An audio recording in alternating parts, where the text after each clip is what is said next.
Hi, Munisha from Aarathe designs. இன்னைக்கு இந்த 2 சாரீக்கு தான் பிளவுஸ் கஸ்டமைஸ் பண்ணிருக்கோம். இந்த எல்லோ சாரீக்கு ஒரு ஆரி ஒர்க்கு, இந்த சாரீக்கு ஒரு பேட்டர்ன் ஒர்க்கு. எப்படி இருக்குன்னு பார்க்கலாம். ஃபுல்லுமே பீட்ஸ் ஒர்க் தான் கொடுத்துருக்கு. பேக் சைட் ஃபுல்லா, ஸ்லீவ்ஸ்க்கும் அதே மாதிரி தான் பீட்ஸ் ஒர்க்கு, குட்டி குட்டி ஸ்டோன் ஒர்க்கு. அதே மாதிரி இது ஃப்ரண்ட் நெக்குக்கும் இதே மாதிரி வந்துடும். குட்டி குட்டியா புட்டாஸ் யூஸ் பண்ணிருக்கு.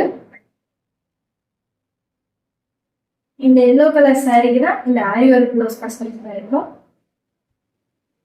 ஃப்ரண்ட் நெக்குக்கு மட்டும்தான் பேட்டர்ன் கொடுத்துருக்கோம். பேக் சைட் நல்லா டீப் வியூ நெக் கொடுத்து ஃபினிஷ் பண்ணிருக்கோம். ரோப் அட்டாச் பண்ணிருக்கோம். பஃப் ஸ்லீவ்ஸ் கொடுத்து எல்போ ஸ்லீவ்ஸ் கொடுத்து ஃபினிஷ் பண்ணிருக்கோம். சாரீக்கு தான் இந்த ப்ளவுஸ் கஸ்டமைஸ் பண்ணிருக்கோம். எந்த மாதிரி நீங்களும் கஸ்டமைஸ் பண்ணணும்னு நினைச்சீங்கன்னா எங்க பேஜை ஃபாலோ பண்ணிட்டு எங்களுக்கு டிஎம் பண்ணுங்க. தேங்க்ஸ் ஃபார் வாட்சிங்.